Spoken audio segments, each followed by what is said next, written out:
இந்த மாதிரி ஒரு சூப்பரான ஸ்ட்ராபெரி மில்க் ஷேக் பண்ணலாமா? வீடியோ சேவ் பண்ணி வச்சுக்கோங்க. இந்த ஸ்ட்ராபெரியில நான் சின்ன வயசுல எவ்வளவு பெருசா நினைப்பேன், ஆனா இப்பெல்லாம் பாத்தீங்கன்னா சீப்போன்னு ஆயிடுச்சுங்க. இதை செய்யறது பாத்தீங்கன்னா ரொம்ப ரொம்ப சிம்பிள் தான். இதுவே என் தம்பிங்க கேட்டாங்க, அவங்களுக்கோசம் தான் பண்ணி கொடுத்தேன். இதை செய்யறதுக்கு ஒரு பாக்ஸ் ஸ்ட்ராபெரி எடுத்திருக்கேன். அதை சின்ன சின்னதா கட் பண்ணி எடுத்துக்கலாங்க. ஃபைனலா எல்லாத்தையும் கட் பண்ணியாச்சு. இங்க பாருங்க, பார்க்கும்போது எவ்வளவு சூப்பரா இருக்குல்ல. டேஸ்ட் பாத்தீங்கன்னா கொஞ்சம் புளிப்பா தான் இருக்குங்க லைட்டா. ஓகே, நம்ம கட் பண்ணி வச்ச ஸ்ட்ராபெரியை ஜார்ல ட்ரான்ஸ்ஃபர் பண்ணிக்கலாங்க. சூடு பண்ணி ஆற வச்ச பால ஒரு டம்ளர் ஆட் பண்ணிக்கலாங்க.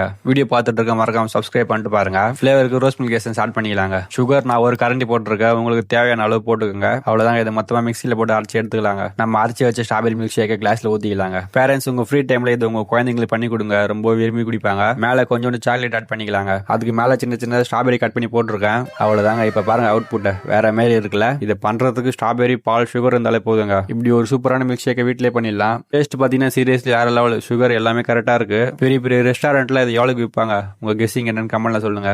ஓகே கைஸ், நெக்ஸ்ட் ஒரு ரெசிபியோட வரேன். பை.